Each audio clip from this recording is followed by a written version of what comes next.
That was my 120th. That's crazy. It's not real. I don't believe this is happening. I'm going to wake up in my bed and it's going to be this morning and we got to go through the day again. But um, yeah, I can't put it into words. I'm so beyond thankful. You said you didn't look at the leaderboard today. Yeah. Is that normal for you, or was today just kind of trying to focus on yourself? Yeah, it's something I've been doing for the last 8-9 events. I had a little rough stretch earlier this year where I felt like I was playing great and I would look at a leaderboard and my brain is active enough as is out there, so trying to worry about what other people are doing doesn't help me at all. Figured I'm going to give it my best on every shot no matter what, so let's worry about what I can do and see what happens at the end. So were there nerves over that birdie putt, or did you even know what that put for you? There were nerves because I wanted to finish with a birdie on the last hole. I wanted to shoot 6. I figured 22 had a better chance to win than 21, and yeah, it's the last hole of a big tournament. So there were nerves. I'm glad I didn't know where I was at. I would have been shaking a whole lot more. I was already shaking already. You saw the emotions that came after I heard that I had won. I'm glad I wasn't feeling those before hitting the putt. But yeah. Where do all those emotions come from? I know that you care so much about your family and Yeah. the Lord, and that's really important to you. So Yeah. where do you pull those emotions from? I mean, I've always been competitive. My mom can attest to that since I was about 2 years old. But this is my 6th year out here on the Korn Ferry Tour. I came out of college having won a couple times in college, and just hearing about how quickly I would breeze through this tour to go to the PGA Tour. And I'm on my 6th year out here now. I've seen a lot of friends get up to the big PGA Tour and play up there and win on this tour, and that desire's there. I've been putting in a ton of work trying to do all the little things right day in, day out for the last couple years, and you wonder if those are ever going to pay off. They pop into your head. This week especially, like, it popped into my head Friday night, yesterday morning, this morning, just like, oh, what would happen if I actually won today? But then you got to just kind of push those down and be like, don't worry about what's going to happen. The Bible verse that was going through my head all day is from James 4. It goes, come now, you who say, let's go into this town today or tomorrow and trade and make a profit and spend a year there, but you don't know what tomorrow will bring. What's your life for your mist? Instead, you should say, if the Lord wills, we will do this or that. Anything else is boasting. So that's just my mindset today. I was saying that before hitting the eagle putt on the last hole, before making the putt, just trying to rehearse that over and over again in my head, just saying, if the Lord wills, I'll win. If he doesn't, who am I? So just trying to think on that instead of worrying about what could or couldn't happen.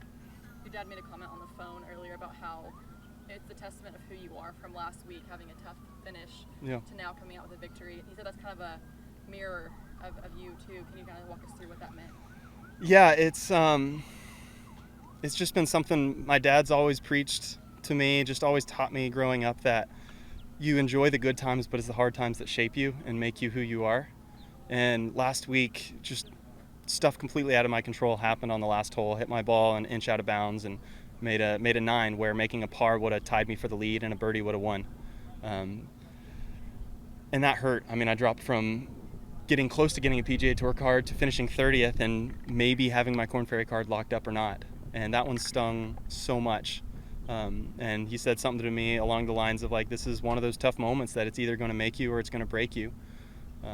So my goal this week was, let's do all the little things right, no matter how hard it is, no matter how hard it might feel to get back up to that level on Sunday. And then this week, all I could think about was how thankful I was to be in contention just 1 week after that happened. And now to win, I mean, that's where those emotions came from. Those storybook things don't happen. It's not real. So it's crazy. I don't know how someone can say there's not a God who's just so kind. So do you think that you already mentioned this, but last week, having that experience made this win a little bit sweeter? Oh, so much so. Yeah. Last week would have been special, but this is, again, in my mind, it's a storybook finish, and it's unbelievable. 120 starts, so this week, what was different for you? Either anything mentally, your game just kind of came together? I've been playing great golf for the last 8-9 events. I think I've had 8 straight top 30s, something along those lines.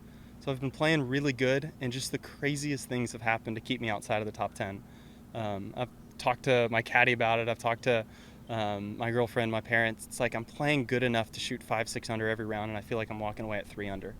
And it's just, let's keep doing the little things right and trust that it'll come together. Let's not try to push or do anything else. And that was the goal today, was let's just do the little things right and see what happens at the end, and now we're here. we're more than halfway through this Korn Ferry Tour season, and you are number 5 on the Korn Ferry Tour points list, which, you know, the 30 get those PGA Tour cards. So how much has that gone through your mind even since the win today? I mean, the PGA Tour is another thing. I've always wanted to be up there. As a kid at the Valspar Championship, I would be a standard bearer. I'd work on the range, and I just want to be able to shake the hands of a pro that came out there to hit golf balls. You know, practicing at my home club, Avila, like I would go out there and practice 5-foot putts to win golf tournaments on the PGA Tour. Again, it's not real. I can't believe that I'm going to be up there next year, Lord willing, and yeah, it's going through my head a lot. I've been trying to suppress it all year and just try to do the little things right, and nothing's going to change. I'm going to keep doing that the rest of the year. My goal was to be playing better golf at the end of the year than at the beginning, so I'm going to try to keep doing those things right and see what can happen. This isn't the end goal, but it's a pretty amazing stepping stone. Does getting a win at this point in the season adjust any plans going forward? Does it take a little bit of pressure off? Yes. How does it feel, you know, going forward in the rest of the season? As you know, this week was hot. I'm exhausted. My caddy's exhausted. Last week was hot. The week before was hot. Next week's going to be hot. It's going to be nice. I'll definitely take one more off than I would and just try to make sure that energy is saved up so that each event I can give it 100%. Do you still mark your golf ball the same way? I do, yep. Would you mind telling everybody the story behind that? Yeah, so my golf ball is marked with HA for my friend Harris Armstrong growing up. He was my best friend. We played golf together every day, played up until high school. I think when I was a freshman in high school, he was just before, so 12 or 13, and we were out chipping and putting, and he just couldn't finish with his left arm. And we were playing basketball and couldn't make a left-handed layup. He was a left-hander. Turned out, went in. He had spinal cord cancer, kind of up brain spinal cord cancer right up here, and it was causing numbness down there. Long story short, he fought it for about a year and a half. And through that experience, I saw just a good friend continue to put his faith in God, to trust that he would do something with that. It made a huge impact on 13-year-old Jimme that I will never forget. And I started marking my golf balls with HA for Harris Armstrong from that moment, and I'm never going to stop. He's the reason I'm here, and I'm just amazed that I'm still playing at 28 years old. And I know your sister's into golf, and she really looks up to you. Are you looking forward to talking to her about this? I can't wait to talk to her. She's been so encouraging and so supportive, and I know she's looking forward to coming out to one or if not both of the Chicago events, either next week or a couple weeks from now when we go up to Chicago. So I can't wait to talk to her. Can't wait to talk to just all the family and get their reactions. You mentioned that a year and a half ago you were kind of in a tough place, and then you found a new coach. Can you walk us through kind of how he helped pull you out of that season? Yeah, I had felt like 4 years on this tour, I had hit a wall. I knew that I was a good player, good enough to keep my card out here, good enough to flirt with the PGA Tour line, but it would take something fluky for me to do it. I wasn't a good enough ball striker. Under pressure, I couldn't hit shots like I hit today and just take pressure off myself. I'd rely on a really good short game, really good around the greens, and really good putting to get to the PGA Tour, and I figured that wasn't sustainable. So started working with John Scott. He's been incredible. He works with a bunch of guys out here and on the PGA Tour, but we've kind of tore down and rebuilt the golf swing, worked through a back injury that affected me the last half of last year, where I finished the final event, I forget how many shots, but in dead last. And yeah, it was just a lot of perseverance, again, trying to do those little things right day in, day out. In the last 8-9 events, it's really clicked, and even today, to feel like I left a lot of shots out there and still shoot 6 under is proof that it's working. Speaking of ball striking, great shot coming in here on 18. Thank you. Was it a blind shot for you? What did you have coming in? Yeah. The plan always to just go for the green? Yeah, the plan on this hole is to go for the green, especially with this pin in the back of the green. I figured you had a lot of room right if I left it out there. I was in the middle left side of the fairway and had a big tree in my way. So I was trying to hit a high draw. I had 235. It's hot. I had some adrenaline going, so I hit a 5-iron, which is normally my 210 club, and I hit it really, really good. It was overdrawing a hair just with the wind. I think I got a little gust or something. Thought it'd be up there on the green, but it was just off the green. But either way, the mission was accomplished. We got it up there close enough to be able to have a relative tap in for birdie and get the win. You had mentioned that there's been a couple times previous where you imagined what would it feel like to get that win. Does it like measure up to what you thought it would be? It does. I mean, And I think it's because I've not allowed myself to fantasize about it. I've seen, friends win out here. I know it's not going to change your life. It's not going to make me a different person. I don't want it to make me a different person. But, man, it feels good. It feels so good. Has it been hard, especially the Palmer Cup team that you were on, seeing the Scotties? I mean, yeah. It's just so many guys have gone and you played with them, but has it been hard and getting maybe harder the last couple of years? Again, it's one of those things where I'm so thankful to have had that opportunity to play with Scotty and Colin and Sam Burns and all those guys that are absolutely killing it up there. I want to be up there playing with them. I know they're awesome people first and foremost, and they're great golfers that are fun to compete with.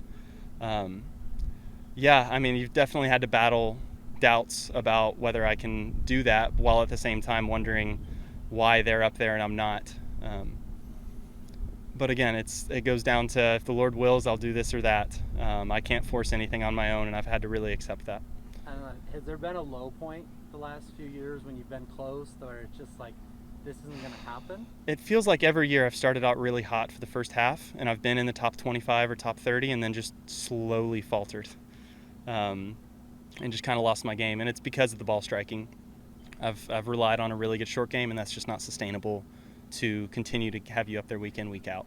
So, 6 years of doing it, 5 years in a row where that's been the trend of play really good until June, July, and then falter down the stretch.